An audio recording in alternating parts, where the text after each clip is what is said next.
Irmãos, como eu disse, o nosso estudo está baseado em 2 Coríntios, capítulo de número 9. Nós vamos abrir novamente nesse texto. Eu vou fazer a leitura novamente de todo este capítulo.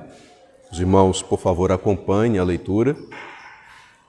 O estudo de hoje continua falando sobre a graça de contribuir.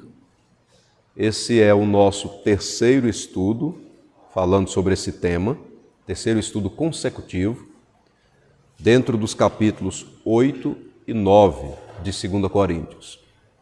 Então, a gente segue hoje com a graça de contribuir, mas falaremos de uma maneira mais específica sobre a lei da semeadura, dentro aqui do capítulo 9 de 2 Coríntios, ok? Então, por favor, queridos, acompanhem a leitura do texto sagrado. Diz assim a palavra do Senhor. Ora, quanto à assistência a favor dos santos, é desnecessário escrever-vos, porque bem reconheço a vossa presteza, da qual me glorio junto aos macedônios, dizendo que a Acaia está preparada desde o ano passado, e o vosso zelo tem estimulado a muitíssimos. Contudo, enviei os irmãos, para que o nosso louvor a vosso respeito, neste particular, não se desminta, a fim de que, como venho dizendo, estivesseis preparados para que, caso alguns macedônios forem comigo e vos encontrem desapercebidos, não fiquemos nós envergonhados, para não dizer vós, quanto a esta confiança. Portanto, julguei convenientemente recomendar aos irmãos que me precedessem entre vós e preparassem de antemão a vossa dádiva já anunciada, para que esteja pronta como expressão de generosidade e não de avareza. E isto afirmo: aquele que semeia pouco, pouco também ceifará, e o que semeia com fartura, com abundância também ceifará. Cada um contribua segundo tiver proposto no coração, não com tristeza ou por necessidade, porque Deus ama a quem dá com alegria. Deus pode fazer-vos abundar em toda graça, a fim de que, tendo sempre, em tudo, ampla suficiência, superabundeis em toda boa obra, como está escrito: distribuiu, deu aos pobres, a sua justiça permanece para sempre. Ora, aquele que dá semente ao que semeia e pão para alimento, também suprirá e aumentará a vossa sementeira, e multiplicará os frutos da vossa justiça, enriquecendo-vos em tudo para toda generosidade, a qual faz que, por nosso intermédio, sejam tributadas graças a Deus. Porque o serviço desta assistência não só supre a necessidade dos santos, mas também redunda em muitas graças a Deus, visto como, na prova desta ministração, glorificam a Deus pela obediência da vossa confissão quanto ao Evangelho de Cristo e pela liberalidade com que contribuís para eles e para todos, enquanto oram eles a vosso favor com grande afeto, em virtude da superabundante graça de Deus que há em vós. Graças a Deus pelo seu dom inefável. Aleluia por isso. Bem, é sempre interessante a gente recordar o contexto, a razão do apóstolo Paulo dedicar 2 capítulos desta carta à igreja em Corinto para falar sobre contribuição financeira. Já estudamos o contexto, mas como eu disse, é interessante a gente falar novamente, né? Deixando sempre atualizado. O que aconteceu na época foi um aperto financeiro muito grande que as igrejas da Judéia passaram. As igrejas da Judéia passaram. Jerusalém e regiões e igrejas circunvizinhas. Os irmãos estavam passando por necessidades financeiras muito fortes.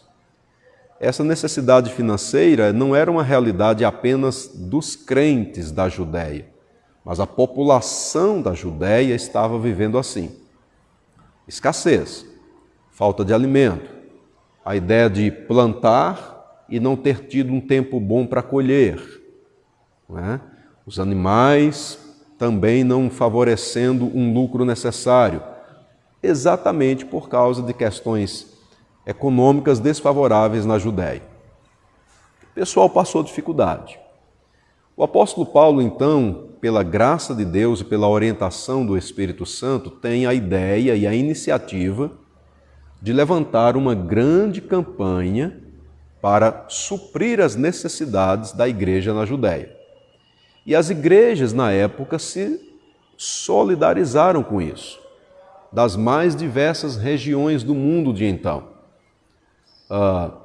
Igrejas da Macedônia, região da Macedônia, igreja também da região da Acaia, na qual a Corinto faz parte, é uma outra região, Acaia, também se solidarizou, e o pessoal começou a se mobilizar para levantar uma grande oferta, colocar essa oferta nas mãos do apóstolo Paulo para que ele fosse até Jerusalém e abençoasse a igreja lá. O pessoal da Macedônia fez.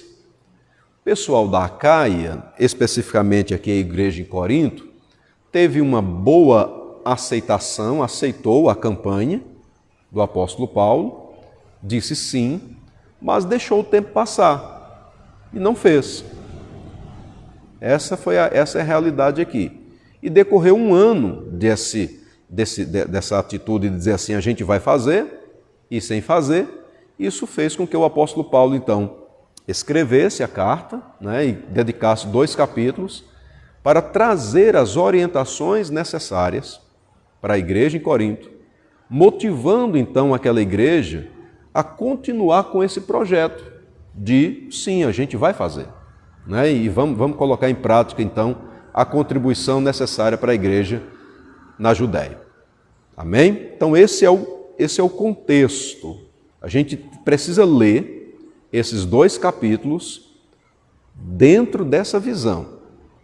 E esse contexto, a gente percebe, está muito bem explicado aqui dentro dos 2 capítulos. Ao lermos os capítulos, a gente percebe essa história que eu acabei de contar para vocês.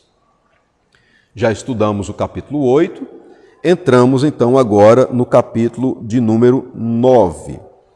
Algo muito interessante que a gente vê aí, do versículo 1 até o versículo de número 5, é a palavra do apóstolo Paulo dirigida à igreja em Corinto, mostrando que era muito importante que aqueles irmãos colocassem realmente em prática essa campanha, essa oferta, realmente realizasse, porque isso, se eles não fizessem, ficaria como que uma situação até constrangedora, vergonhosa, tanto para Paulo, como também para a própria igreja. Por quê? Porque quando Paulo levantou a campanha, trouxe o assunto para todas as igrejas da época, o pessoal da Macedônia, pessoal pobre, foi o pessoal que contribuiu. Corinto, uma igreja que tinha uma certa condição financeira até melhor.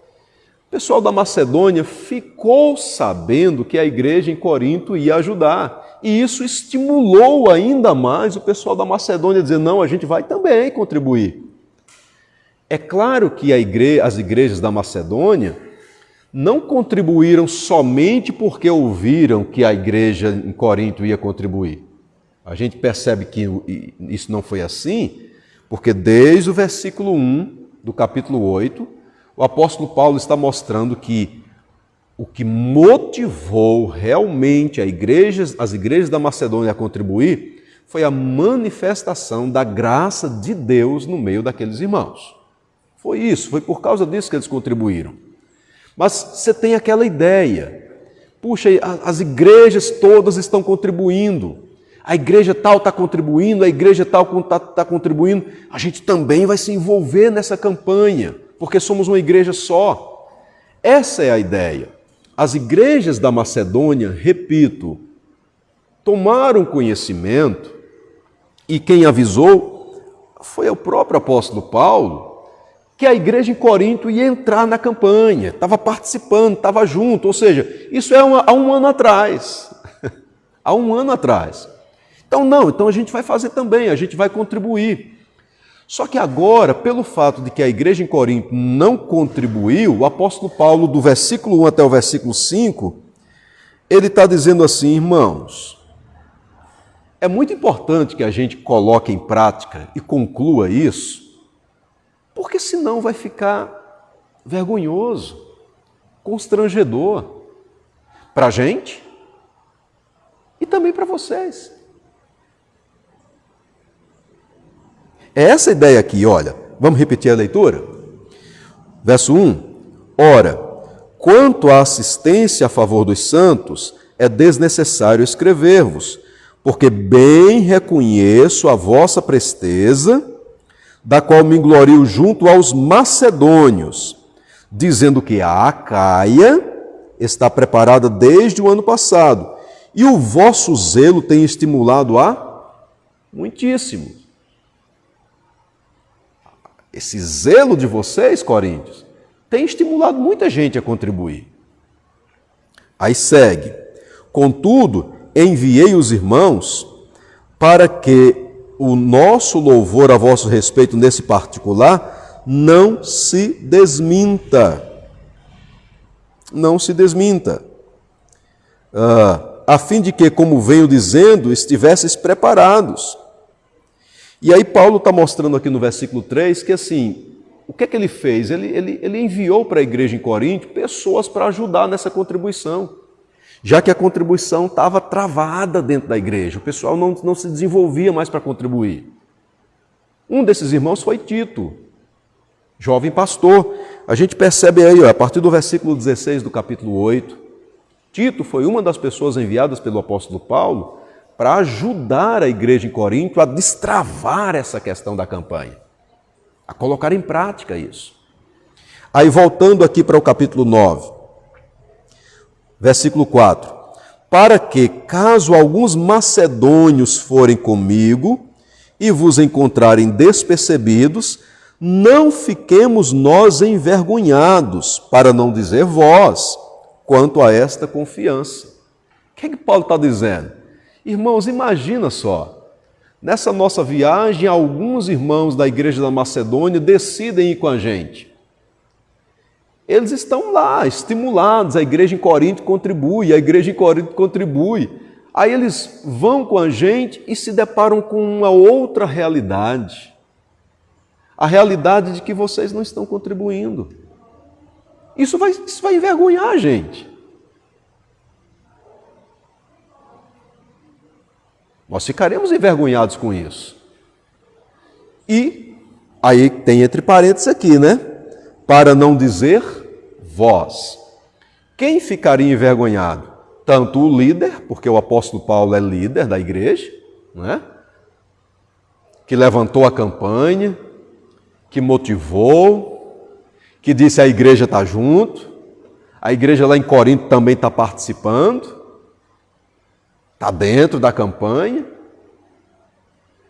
O líder ficaria envergonhado com essa situação, e não somente o líder, mas, segundo as palavras do apóstolo Paulo, isso seria motivo de vergonha para a própria igreja. Imaginemos a gente, Igreja Congregacional em Sete Lagoas, colocando o propósito de uma campanha, de ajudar financeiramente alguma área aí que se levante para a gente, e aí a gente se mobiliza, a gente diz, vamos lá, vamos fazer, vamos trabalhar nisso, talvez suprir a necessidade de uma outra igreja, uma igreja longe, em qualquer lugar do mundo, seja onde for.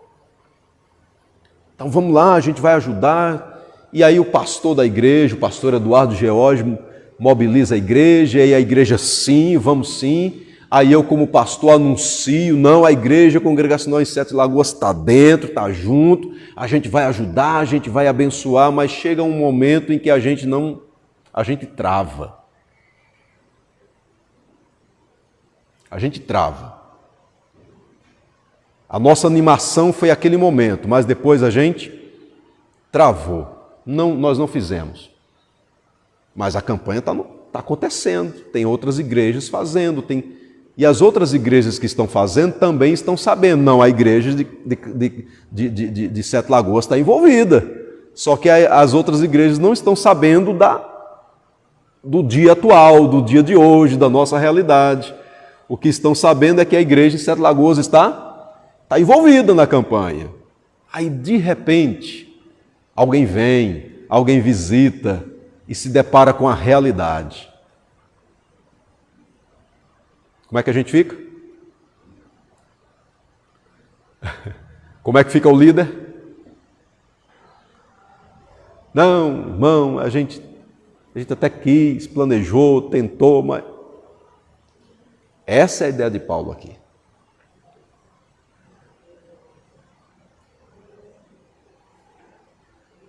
Essa é a ideia de Paulo aqui.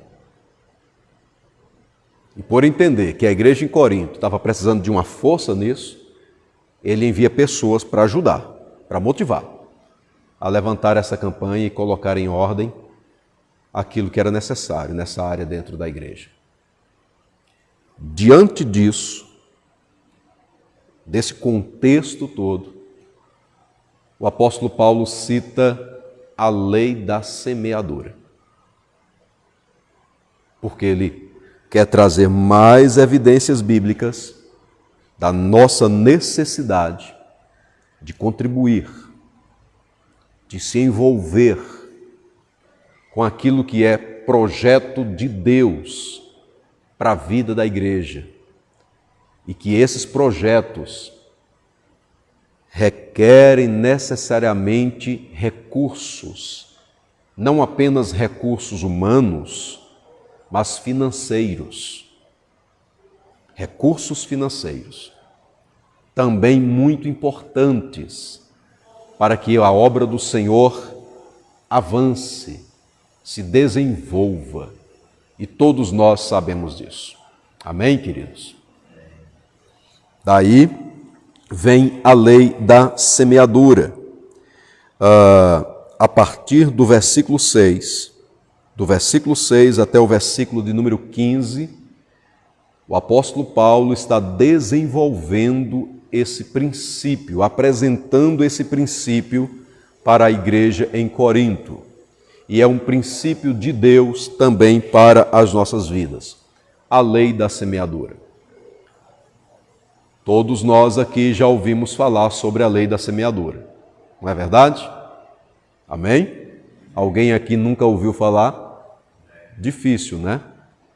Talvez seja possível que alguém não tenha a compreensão correta sobre a lei da semeadura, dentro desse princípio bíblico aqui. Porque a lei da semeadura é algo muito falado nas igrejas. E, infelizmente, tem lugares que falam sobre a lei da semeadura de uma maneira muito equivocada, errada. E se a gente aprende de forma equivocada, tende a viver também de forma errada. Então, primeira coisa muito importante, nós estamos tratando agora sobre a lei da semeadura nesse texto, dentro desse contexto geral que já está explicado. E nós não podemos fugir desse contexto ao estudarmos sobre a lei da semeadura. Caso contrário, nós iremos nos equivocar, interpretar errado o texto e aplicar errado o texto. O que nos diz então a lei da semeadura? De uma forma simples e direta, ela diz que nós colhemos o que plantamos. Isso é fato, né? Lei da semeadura. Colhemos o que plantamos. O que é que ela mostra mais? Ela fala que as nossas contribuições são comparadas a sementes plantadas. Contribuições, sim, porque o contexto é esse. As nossas contribuições são comparadas a sementes plantadas. E que essas sementes, elas vão produzir frutos. Frutos. Onde é que muitas vezes as pessoas erram na lei da semeadura? erram nesse momento da produção dos frutos. Tá? Esses frutos não são necessariamente bens materiais. E aqui é um detalhe, porque tem gente que vai usar a lei da semeadura para plantar dinheiro,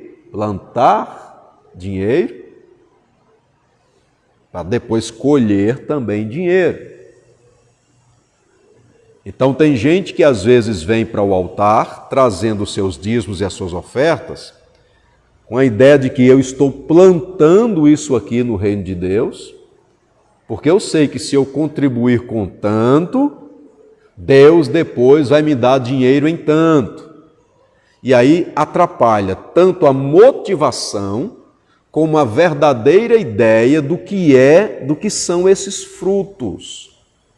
Geralmente as pessoas levam esses frutos apenas para questões materiais. E a gente vai ver aqui dentro do texto que esses frutos não são sempre questões materiais. De que, embora contribuamos com os nossos recursos financeiros, frutos dessa contribuição virão para as nossas vidas. Mas não significa que esses frutos sempre serão questões que a gente vai colocar dinheiro no bolso. Há outros frutos, há outros resultados que a gente vai ver aqui dentro do texto. Então, estamos no início, tá? Não são necessariamente bens materiais, mas inclui alegria em contribuir, de abençoar os necessitados e de trazer glórias a Deus. Isso são frutos. A alegria de contribuir é um fruto da lei da semeadura.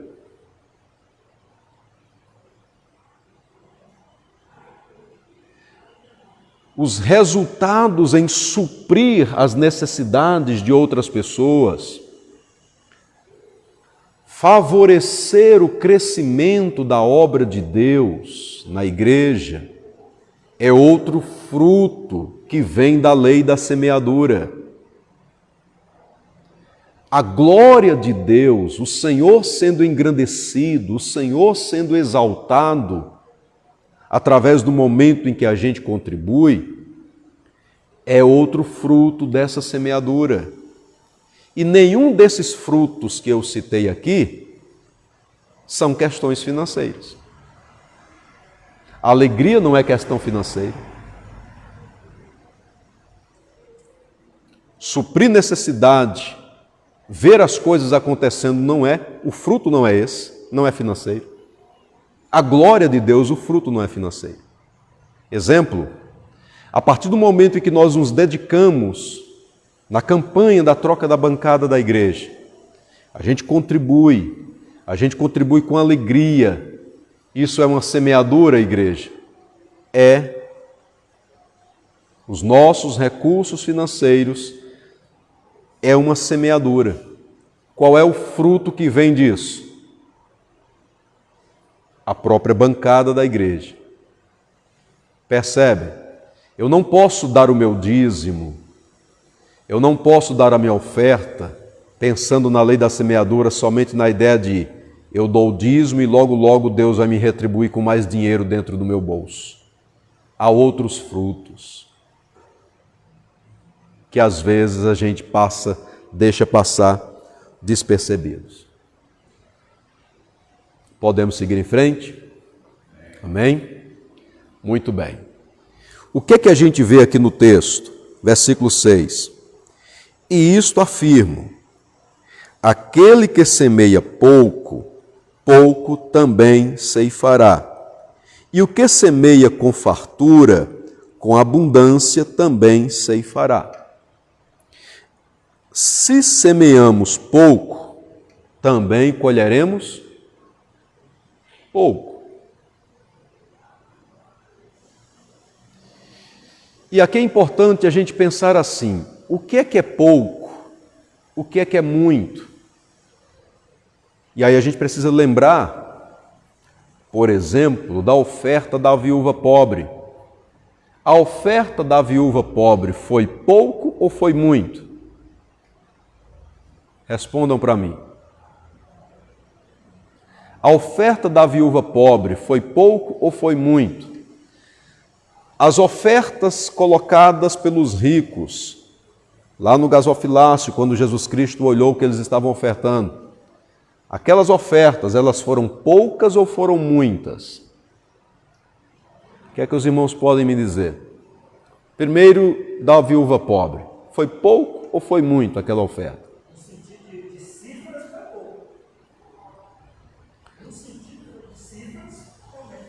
No sentido de cifras, de valor monetário, foi pouco. Exatamente. Mas, o que foi que Jesus Cristo falou? Ele exaltou aquela mulher. Então, essa questão de contribuir pouco, a gente não pode ver aqui apenas dentro no sentido de cifras, mas está muito envolvido com a motivação no coração e a forma que a gente faz isso.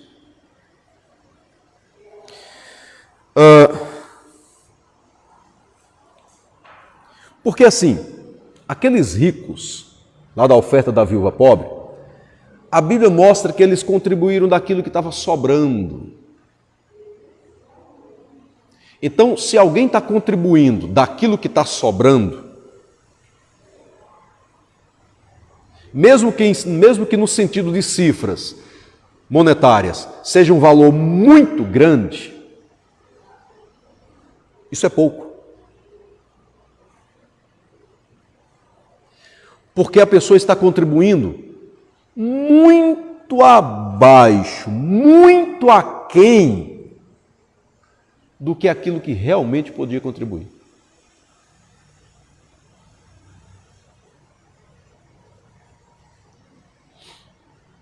Então, nesse sentido, a viúva pobre contribuiu com muito.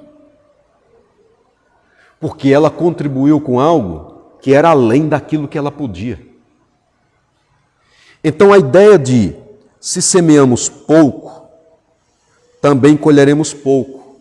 O que é semear pouco?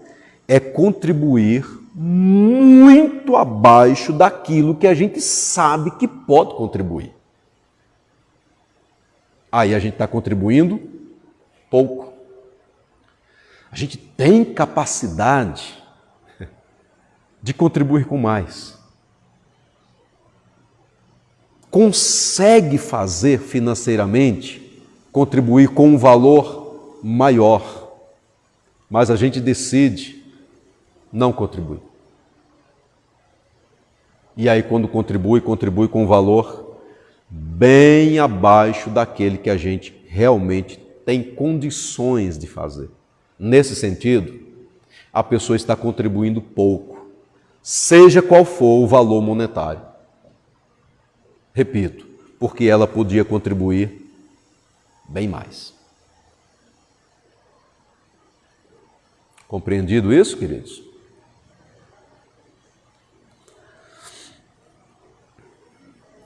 Entretanto, o que a gente percebe no texto é: e o que semeia com fartura, com abundância também ceifará.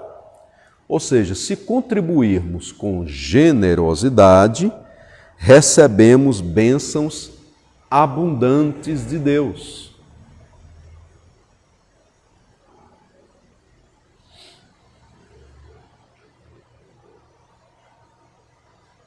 Essa é a lei da semeadura.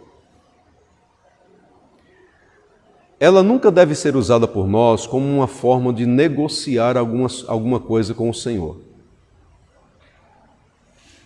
Não deve ser usada por nós como uma forma de negociar algum favor de Deus. Senhor, eu vou abençoar na tua igreja, mas eu gostaria que o Senhor fizesse isso por mim. Não se negocia isso com Deus. É graça de Deus nas nossas vidas. A gente não deve usar a questão da lei da semeadura como uma fonte de barganha com Deus. Esse não é o sentimento correto que a gente tem que ter. Pelo contrário, o sentimento correto deve ser alegria. Olha o verso 7 que diz: cada um contribua segundo tiver proposto no coração, não com tristeza ou por necessidade, porque Deus ama a quem dá com alegria. Bendito seja o nome do Senhor. O que a gente vê aqui no texto é que Deus abençoa aquele que com alegria, com generosidade, contribui para a obra do Senhor. Aquele que faz acontecer na própria vida a lei da semeadura.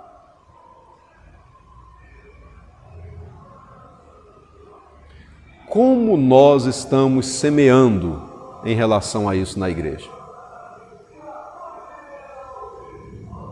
Os nossos momentos de contribuição na casa do Senhor, a gente faz isso com alegria no coração? Quando você recebe o seu dinheiro e você ali vai separar o seu dízimo, qual o sentimento no seu coração? É de gratidão? Senhor, obrigado porque agora eu vou entregar o meu dízimo, vou separar agora o meu dízimo. Existe essa gratidão no coração, existe essa alegria no coração.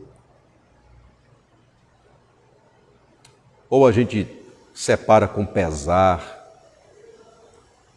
com o coração dizendo, puxa vida, isso aqui eu bem que podia usar para outra coisa, vai me fazer falta se eu tirar.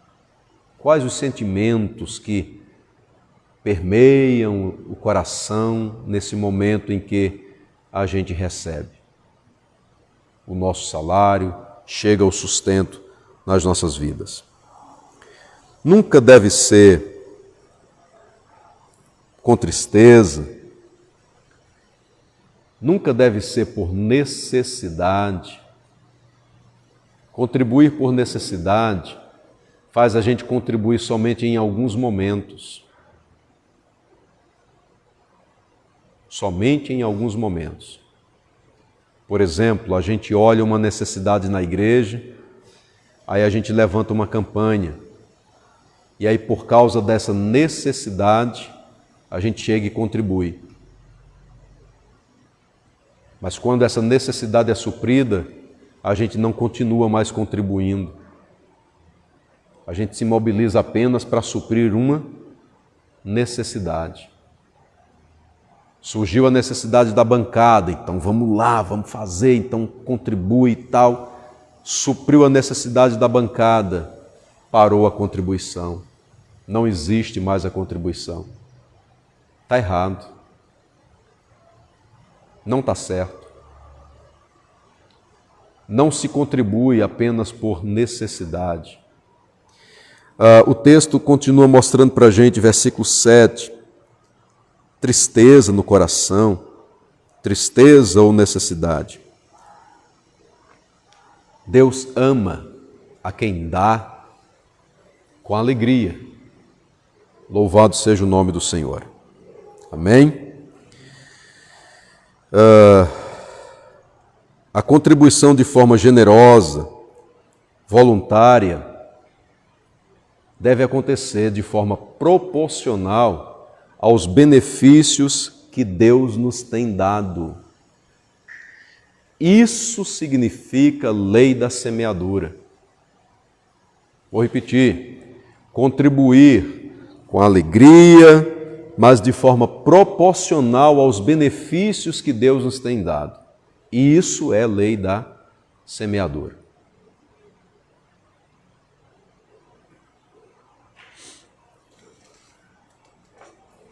Olha o que o texto mostra para a gente, seguindo a leitura. Do versículo 8 até o versículo 11, a gente percebe, queridos, que Deus, Ele nos abençoa para que possamos abençoar outras pessoas. O texto diz assim: Deus pode fazer-vos abundar em toda graça. Veja, isso é graça. A fim de que, tendo sempre, em tudo, ampla suficiência, superabundeis em toda boa obra. Aí está, Deus nos abençoando para que a gente possa abençoar outras pessoas. Superabundeis em toda boa obra, como está escrito: distribuiu, deu aos pobres, a sua justiça permanece para sempre. Ora, aquele que dá semente ao que semeia e pão para alimento, também suprirá e aumentará a vossa sementeira e multiplicará os frutos da vossa justiça, enriquecendo-vos em tudo para toda generosidade, a qual faz que, por nosso intermédio, sejam tributadas graças a Deus. Aleluia por isso. A gente destaca 3 coisas aqui nesses versículos. A primeira delas é que Deus nos dá muito além daquilo que precisamos. Deus faz isso. Ele nos abençoa além daquilo que a gente precisa. O verso 8 diz: Deus pode fazer-vos abundar em toda graça, a fim de que, tendo sempre em tudo ampla suficiência. Olha o que Deus está mostrando, olha o que o texto mostra aqui. Deus nos dá além daquilo que precisamos. Às vezes nós nos equivocamos no nosso dia a dia e, infelizmente, gastamos além daquilo que podemos. E aí ficamos meio complicados na vida. Mas Deus sempre supre as nossas necessidades. Deus sempre nos abençoa. E a gente está vivendo aqui no texto a realidade da lei da semeadura. Deus sempre nos abençoa de maneira abundante. Louvado seja o nome do Senhor. Amém? Ele tem nos abençoado. Inclusive, o Senhor tem abençoado a cada um de nós aqui. Ele tem sido gracioso para com as nossas vidas, generoso para com as nossas vidas. Exaltado seja o nome do Senhor. A segunda realidade é que Deus age assim para que sempre tenhamos as nossas necessidades supridas. Ele age assim para que as nossas necessidades sejam supridas. Para que o pão de cada dia esteja na nossa mesa. E aí, em terceiro lugar, Deus nos abençoa generosamente para que possamos glorificá-lo através da nossa ajuda ao próximo e também da assistência à igreja. Deus nos dá para que a gente possa abençoar outras pessoas. O texto mostra isso. Superabundeis em toda boa obra. Versículo 8, finalzinho do versículo 8. Superabundeis em toda boa obra, para que vocês consigam realmente ter como fazer, como abençoar outras pessoas. E isso vai trazer, meus queridos irmãos, glória a Deus. Versículo 11, finalzinho, diz: sejam tributadas graças a Deus. 11 diz: enriquecendo-vos em tudo para toda generosidade, a qual faz que, por nosso intermédio, sejam tributadas graças a Deus. Deus entrega, Deus dá, para que a gente possa também abençoar outras pessoas, a igreja, e assim o nome do Senhor ser glorificado.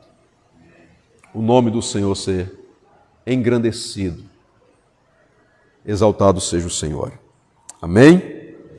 E aí, o apóstolo Paulo, ele cita 2 exemplos dessa questão de ser abençoado por Deus, para que assim a gente possa também abençoar.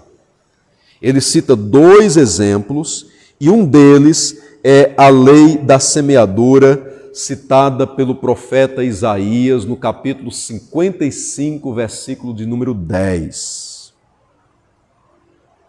Paulo cita aqui, no capítulo 9, versículo 10, que diz assim: ora, aquele que dá semente ao que semeia e pão para alimento, também suprirá e aumentará a vossa sementeira e multiplicará os frutos da vossa justiça.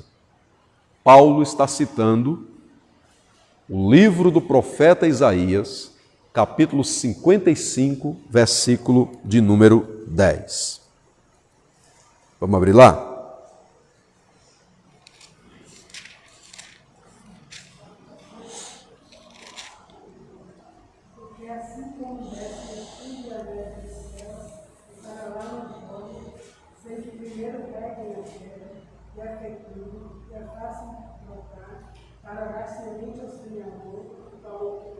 Muito bem.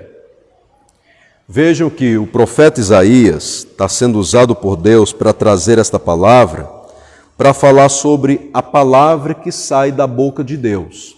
Porque o versículo 11 segue, assim será a palavra que sair da minha boca, não voltará para mim vazia, mas fará o que me apraz e prosperará naquilo para que a designei. O que é que o apóstolo Paulo fez? Ele pegou esse texto e colocou aqui na carta aos Coríntios para aplicar nessa questão da lei da semeadura. Veja que o versículo 10 de Isaías 55 diz assim: assim como descem a chuva e a neve dos céus e para lá não tornam, sem que primeiro faça o quê? Reguem a terra e a fecundem e a façam brotar, para dar semente ao semeador e pão ao que come. Veja que a bênção está vindo do céu. A provisão está vindo do alto. É essa a ideia do profeta Isaías aqui.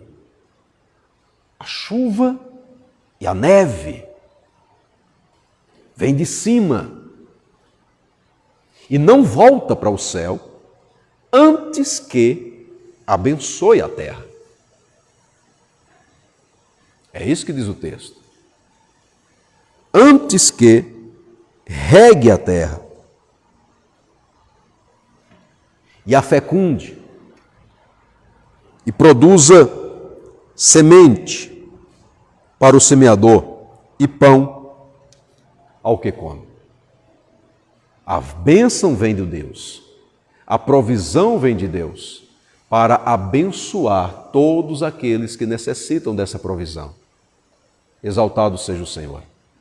Daí o apóstolo Paulo pega essa expressão e ele vai dizer que é Deus, capítulo 9, versículo 10 de 2 Coríntios, que é Deus quem nos dá semente e pão para alimento. Bendito seja o Senhor. Semente e pão para o alimento. A semente são os nossos recursos.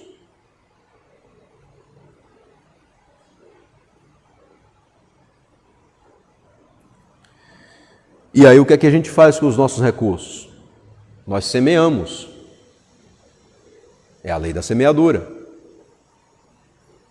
Já que as sementes são os nossos recursos, nós precisamos pegar a semente e semear. O ato de semear é o contribuir. A gente contribui. E, consequentemente, os frutos virão dessa semeadura. Quais são os frutos? Bênçãos e bênçãos nas vidas de outras pessoas que nós usamos os nossos recursos para semear na vida delas. Então, quando você ajuda alguém, você está semeando na vida dessa pessoa sim. Mas é importante lembrar que os frutos dessa semeadura já é a bênção na vida dessa pessoa. Isso é fruto da semeadura. O fruto dessa semeadura é tudo aquilo que Deus vai proporcionar na vida dessa pessoa através da sua ação de contribuir. Só que, em contrapartida, a gente percebe que muitas coisas acontecem também na vida daqueles que contribuem. Na vida daqueles que contribuem. Então, a gente precisa, irmãos, ter atitude no coração e a disposição no coração e a atitude de sermos generosos em relação às nossas contribuições, queridos. Sabe, porque a nossa generosidade vai resultar em glória a Deus, em louvor, em exaltação ao nome do Senhor. A igreja em Corinto estava sendo ensinada pelo apóstolo Paulo para isso. O que é que acontece quando a gente aplica na vida a lei da semeadura? O que é que iria acontecer tanto com a igreja em Corinto, como também com as igrejas na Judéia, a partir do momento em que a igreja em Corinto colocasse em prática a lei da semeadura? Versículo 12. Olha o que diz o texto. Porque o serviço desta assistência não só supre a necessidade dos santos, mas também redunda em muitas graças a Deus. Então, vamos pegar a primeira parte aqui do versículo 12. Porque o serviço desta assistência vai suprir o quê? A necessidade dos santos.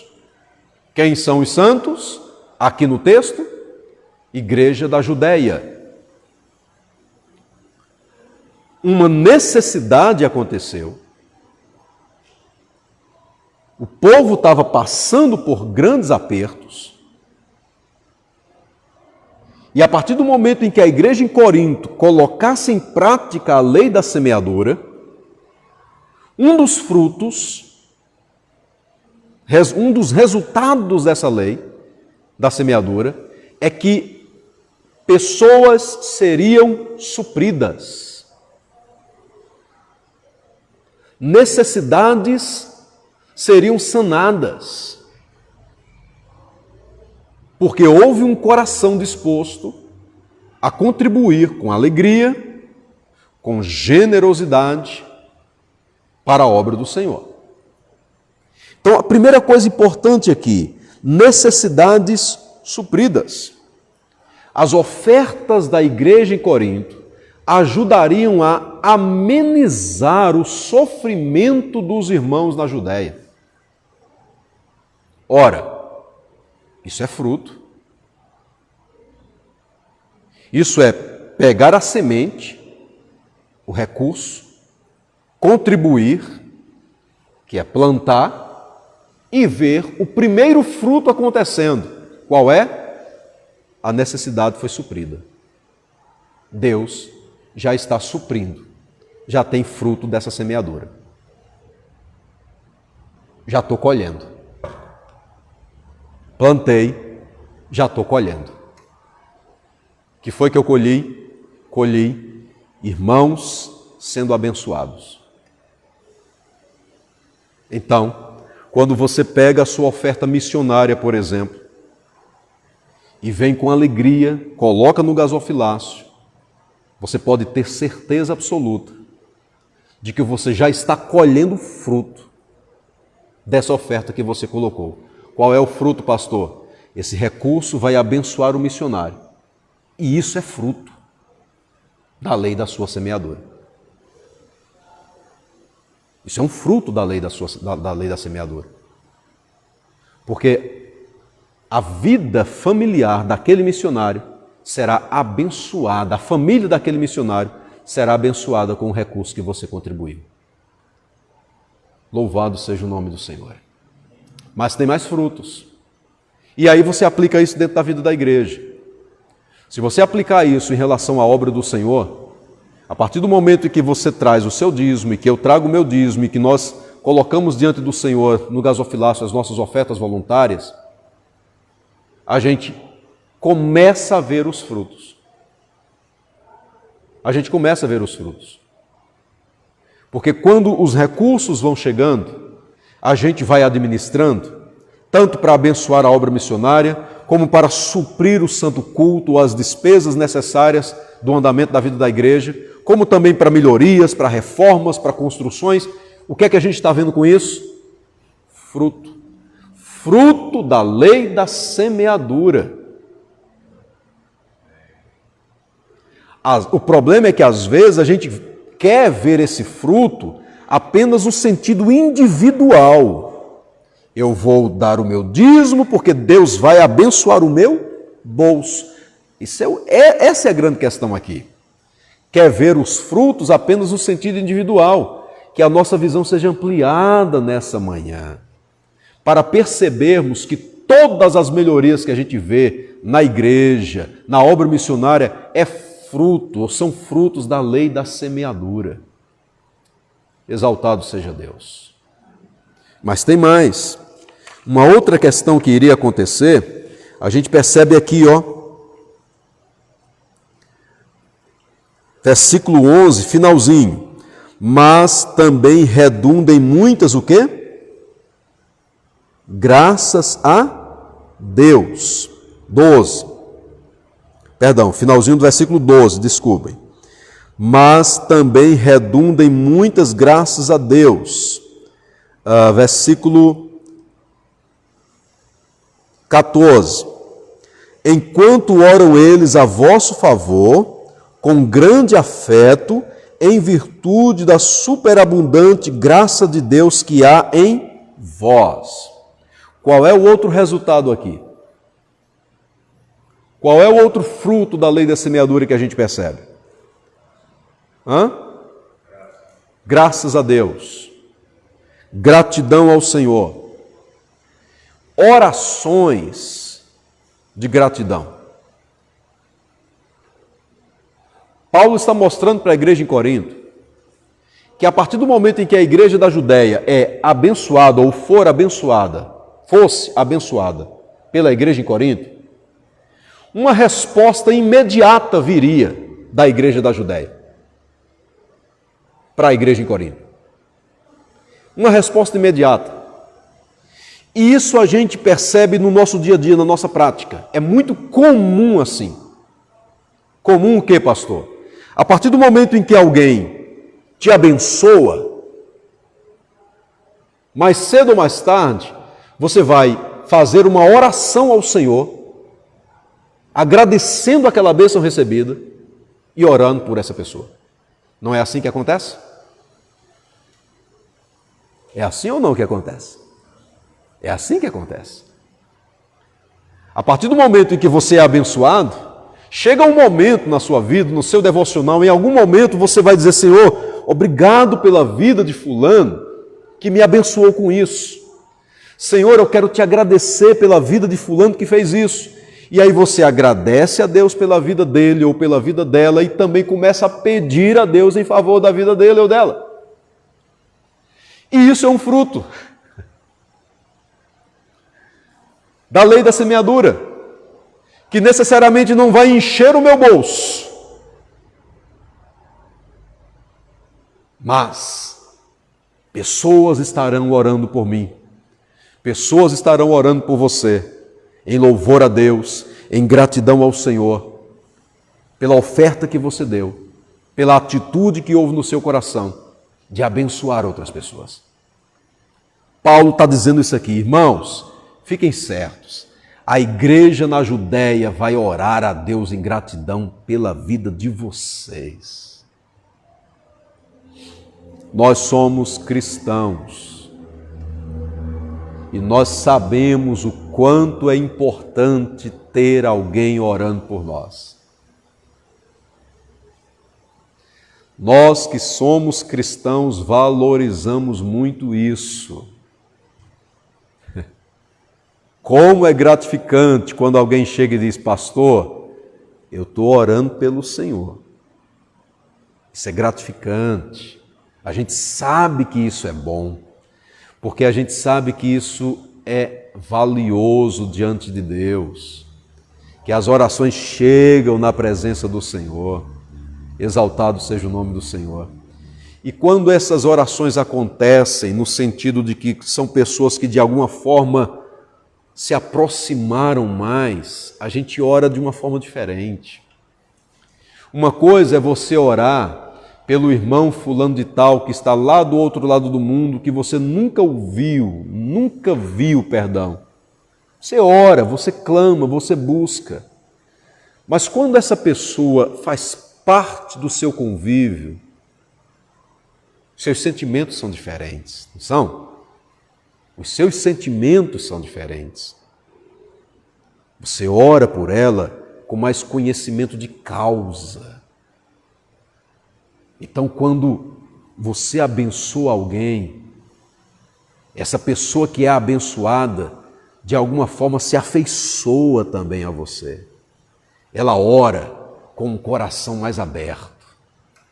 Puxa, fulano não é alguém distante de mim, está perto de mim, perto da minha luta, perto da minha necessidade. Está comigo no dia a dia. E essa pessoa vai orar por você. Bendito seja o Senhor. Então, oração de gratidão. Tá? De gratidão a Deus por isso, né? Pelo fato de que Deus usou as pessoas para abençoar. A gente vê tantas essas orações na Bíblia. Davi, por exemplo, o rei Davi, quando colocou no coração a construção do templo do Senhor, ao Senhor, templo esse que Deus disse para Davi: olha, você não vai construir o templo para mim, seu filho é quem vai fazer essa construção. Mas Davi fez campanha, abriu o coração, ofertou para que recursos estivessem disponíveis para que Salomão depois construísse o templo. O povo também abriu o coração. O pessoal contribuiu com alegria, com generosidade, de forma abundante mesmo. E no final disso tudo, quando Davi olha todas aquelas contribuições, a maneira como o povo se dispôs, o que foi que Davi fez? Ele foi orar, clamar a Deus, agradecer ao Senhor, reconhecer que tudo aquilo ali era manifestação da graça de Deus, que todos aqueles recursos, abundantes recursos, tinham vindo de Deus, mas reconhecer que havia disposição no coração do povo. E aí ele ora pelo povo, ele agradece a Deus por todas aquelas pessoas, porque sabia que Deus estava movendo o seu povo naquela época para contribuir. É assim, queridos, é assim. A gente ora a Deus em gratidão pela vida das outras pessoas que são usadas por Ele para, de alguma forma, nos abençoar. E isso é um fruto da lei da semeadura. Saiba disso. Quando você contribui, alguém vai orar por você. E pode ter certeza, um dos frutos da lei da semeadura é essa oração. É essa oração. E por fim, versículo de número 13.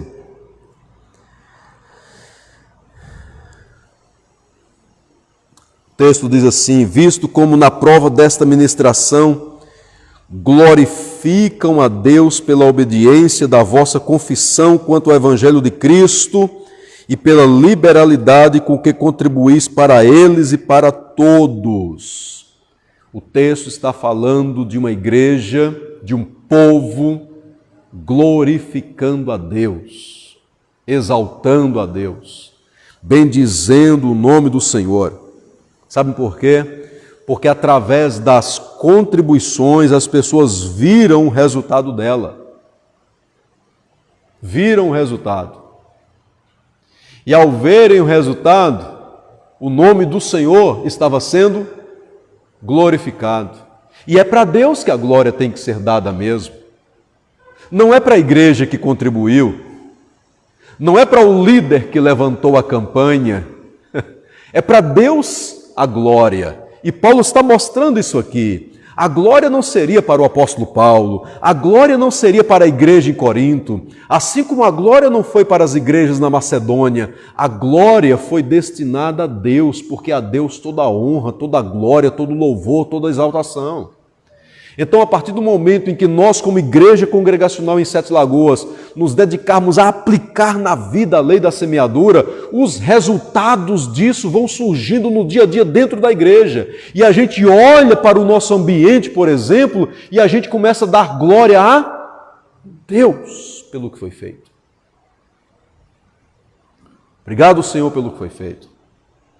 Aplicando para a gente, obrigado, Senhor, pelas melhorias que nós temos até aqui e agora, porque nós semeamos e estamos vendo o fruto dessa semeadura diante dos nossos olhos. Ao Senhor, então, louvor, honra e glória. Aleluia! Bendito seja o nome do Senhor. Se semearmos muito, colheremos muito. Se plantarmos dentro das condições que nós temos para plantar, colheremos muito mais. Exaltado seja o nome do Senhor. E eu acredito firmemente que a nossa igreja tem potencial para semear mais do que aquilo que anda semeando. Nós temos esse potencial. Nós temos esse potencial, tanto no sentido individual, como no sentido coletivo. E a partir do momento em que cada um de nós aplicar isso na vida, veremos, meus queridos irmãos, os resultados dessa lei da semeadura de uma maneira muito abundante em nosso meio. Exaltado seja o nome do Senhor. Imaginemos se tivéssemos na nossa igreja uma membresia 100% comprometida com os seus dízimos e as suas ofertas voluntárias. Imaginemos isso. Quanta semeadura estaria acontecendo? Quanta colheita estaria acontecendo? Quantos resultados maravilhosos estariam acontecendo dentro da própria igreja, pelo simples fato da nossa obediência a esse princípio da lei da semeadura. A igreja teria mais recursos para fazer muito mais.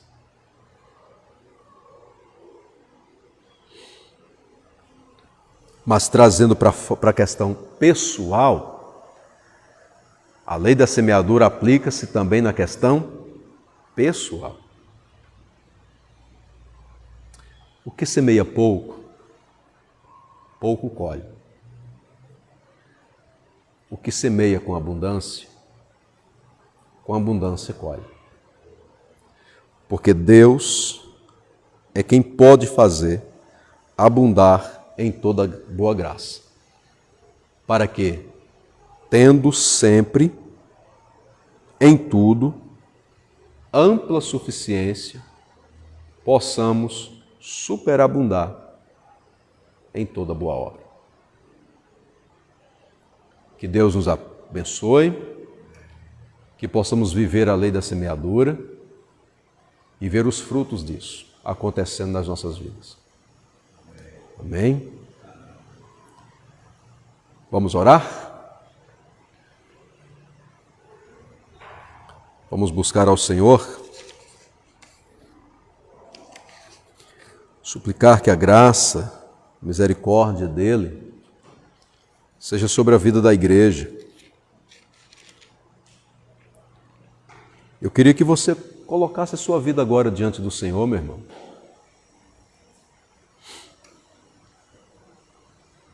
Sabe, esse é o nosso 8º estudo dentro desses assuntos. 8º estudo. Isso já nos leva para praticamente 2 meses meditando em um assunto só.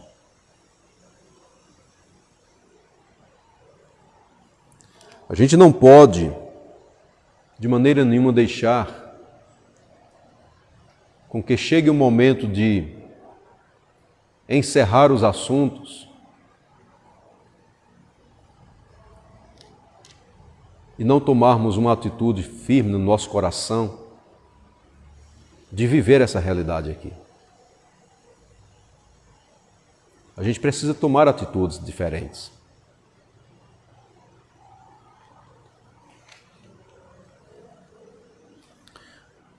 Abrir o nosso coração e dizer: Senhor, eu quero viver a Tua vontade nessa área para a minha vida.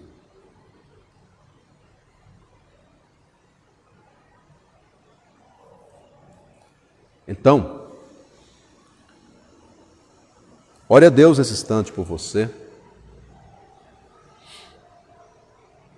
Seja grato pela provisão que o Senhor tem feito. Mas se comprometa diante do Senhor, caso seja necessário,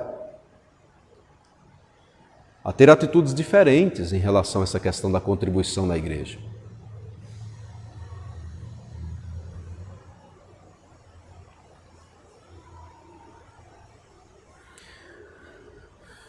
Nós oramos a Ti, Senhor, buscamos a Tua face, suplicamos a Tua graça. Te somos gratos, de fato gratos, por toda a provisão que o Senhor tem feito nas nossas vidas, tanto em nosso lar, como também na igreja. Nós, dia após dia, vivemos milagres do Senhor nessa área. Realmente milagres do Senhor. Às vezes, ó Deus, olhamos e ficamos maravilhados porque nem imaginamos como conseguimos realizar tantas coisas. É a Tua graça que é superabundante. É o Senhor suprindo as nossas necessidades. Deus, de fato, há momentos que todos nós, assim como os irmãos da Judéia, todos nós também passamos momentos difíceis. Isso faz parte da vida cristã. Mas o Senhor sempre manifesta a sua graça e envia meios para que essas necessidades sejam supridas. O Senhor, ó Deus, fez isso na igreja da Judéia, usando a própria igreja do Senhor para suprir essas necessidades. E é assim, Senhor. O Senhor usa-nos para suprir as necessidades de outros, quando nós mesmos temos também as nossas necessidades. E assim o Senhor usa outras pessoas para nos abençoar. E a Tua graça maravilhosa, multiforme, vai se revelando no meio da igreja dessa forma. Uns ajudando os outros e todos vendo a manifestação da glória e da graça do Senhor em nosso meio. Portanto, ó Deus, mais uma vez eu suplico a Tua graça para a igreja aqui em Sete Lagoas, no sentido, ó Deus amado, da vida financeira da igreja. Sabemos, ó Deus, que o Senhor tem abençoado cada membro e congregado desta igreja com o pão de cada dia, com os recursos necessários. Agora, Senhor, eu oro a Ti, manifeste a Tua graça, a graça que foi concedida às igrejas da Macedônia, que esta graça seja concedida também à nossa igreja aqui, Senhor. A graça de participar, ó Deus amado, com alegria, com generosidade, nas nossas contribuições financeiras, Senhor. É a Tua graça, Senhor. Somente o mover do Teu Espírito. Então, mova os nossos corações de toda a membresia da igreja, para que tenhamos, ó Deus, uma igreja realmente alegre e generosa em relação às contribuições. Se há, meu Deus, algum temor no coração em relação a isso, quebre, Senhor, porque a Tua palavra esclarece todas as coisas. Bendito seja o Teu maravilhoso nome. Nos ajude, ó Deus amado, a darmos esse passo de fé, porque fé se traduz em obediência ao Senhor e à Tua palavra. E como o Senhor tem ministrado aos nossos corações ao longo desses dias, ó Deus, aqui na igreja sobre essa questão da contribuição financeira. Temos buscado, ó Deus amado, o entendimento bíblico, o entendimento correto, Senhor. Pai, da Tua palavra, porque nós acreditamos que, conforme disse o Senhor através do profeta Isaías, assim como a chuva e a neve vem do céu, rega a terra e produz resultados, a Tua palavra também vem do Senhor e produz resultados. Ela não volta para o Senhor vazia. Então, ó Deus, a Tua palavra está sendo ministrada, Senhor. A Tua palavra está sendo plantada em nossos corações. Ela é a grande semente, é a semente do céu, é a Tua palavra. Conforme nos diz a parábola, eis que o semeador saiu a semear e semeou a Tua palavra, a semente é a palavra, meu Deus. Então esta semente maravilhosa está sendo plantada nesta manhã, mais uma vez, em nossos corações, meu Deus. Deus, em nome de Jesus, regamos agora esta semente com a oração, pedindo a Ti, meu Deus, no poder que há no nome de Jesus, faça com que ela prospere na minha vida e na vida de cada membro e congregado desta igreja, que saiamos daqui, ó Deus amado, não apenas decididos, não apenas convictos, mas que a partir de hoje saiamos de fato e de verdade praticantes, ó Deus amado, da Tua palavra que nós estamos ouvindo nesta manhã, sobre a lei da semeadura, sobre a nossa necessidade, ó Deus, de contribuir, necessidade no sentido de sabermos que é manifestação da Tua graça nas nossas vidas, Pai. Faça isso, ó Deus, faça isso. Queremos, ó Deus, continuar sempre glorificando o Teu nome através da vida financeira da igreja, dê saúde financeira para a Tua casa, Senhor, em nome de Jesus. Faça, meu Deus amado, com que os projetos financeiros desta igreja prosperem para a glória do Teu nome. Ao Senhor a nossa gratidão por todas as coisas que já foram feitas nesse lugar, mas pedimos, ó Deus, abra janelas dos céus, continue derramando copiosas bênçãos sobre esta casa. Use a minha vida, use a vida dos meus irmãos, das minhas irmãs, que são membros e congregados desta igreja, para que tenhamos um coração aberto para contribuir para a Tua obra, Senhor amado, em nome do Senhor e Salvador Jesus Cristo, ó Deus.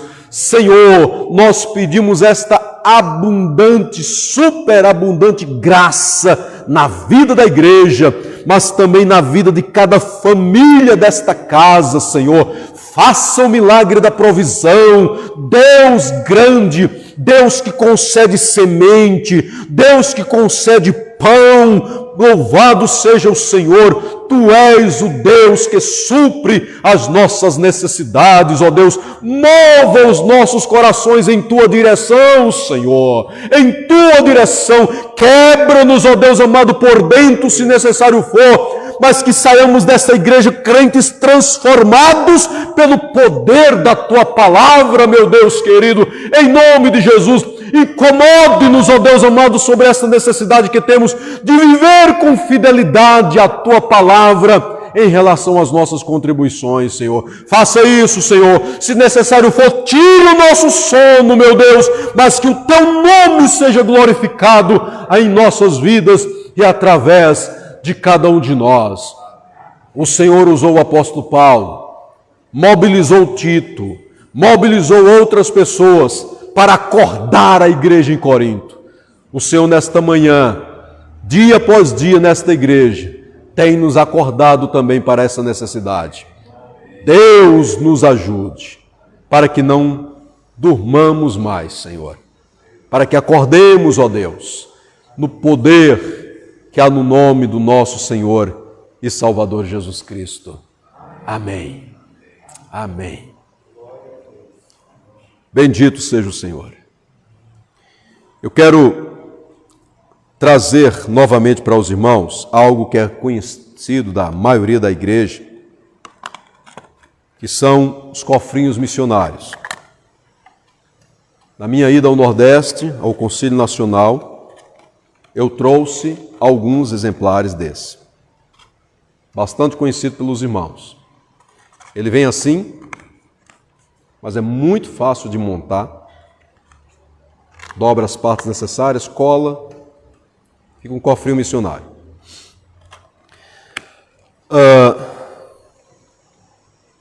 Todo segundo domingo de outubro, a nossa denominação realiza a campanha anual de missões. É no segundo domingo de outubro. Esses cofrinhos, então, a gente leva para casa e durante o ano a gente fica colocando aqui as nossas ofertas, as nossas contribuições. O pouco que faz muito é o que está escrito aqui. Eu incentivo os irmãos a pegarem, podem pegar por família, por exemplo, por lar, para que a gente possa estar contribuindo com a obra missionária também desta forma. Essa contribuição, ela não exclui a contribuição que a gente faz todo o terceiro domingo de cada mês para a obra de missões. A gente sabe disso, que é o costume da nossa igreja. Mas a gente vai juntando aqui nesse cofrinho, aos poucos, e no final do ano, a gente traz para a igreja, com alegria no coração, e coloca aqui diante do altar. E a gente conta todas essas moedas, deposita na conta do DOM, que é o Departamento de Orientação Missionária da nossa denominação, e é mais um recurso para abençoar a obra missionária para o louvor e glória do Senhor. Então, eu incentivo aos queridos irmãos a pegarem os seus cofrinhos nessa manhã, tá bom? Quando terminar a escola bíblica dominical, os irmãos têm a oportunidade de fazer isso. Nós vamos cantar ao Senhor nesse momento mais uma música de adoração ao Senhor. Por ocasião, todos aqueles que trouxeram os seus dízimos e as suas ofertas podem vir até o altar com alegria, trazendo as suas contribuições. E em seguida, vamos agradecer a Deus, orar, encerrando então o culto desta manhã. Pessoal que participa na internet, o meu muito obrigado pela presença de vocês. À noite, com a graça do Senhor, estaremos de volta com mais uma transmissão a partir das 18 horas. Forte abraço a todos. Igreja, vamos cantar ao Senhor.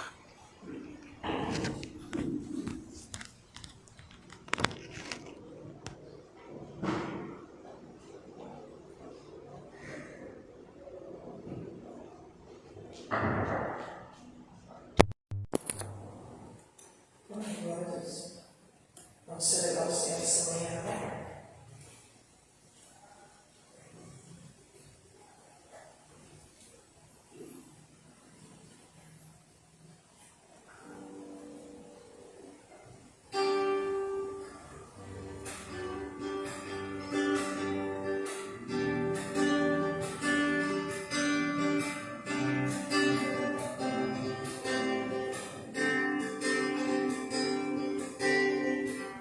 Celebrai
queridos, vamos nos colocar em pé, orar, agradecer ao Senhor por esta manhã e à noite, 18 horas, Santa Ceia, ok? Pai querido, agradecemos ao Senhor, louvamos o teu nome, obrigado por esse momento de escola bíblica dominical, que o Senhor continue conosco, nos abençoando, ó Deus, e que logo mais à noite estejamos de volta na tua casa para um momento sagrado de santo culto e celebração da ceia do Senhor. Fica conosco, ó Deus, que agradecemos por tudo, em nome do Senhor Jesus Cristo. Amém. Que o amor de Deus, o nosso eterno e glorioso Pai, a graça do nosso Senhor e Salvador Jesus Cristo, a comunhão e as doces consolações do Espírito Santo sejam sobre todos vós, hoje e sempre.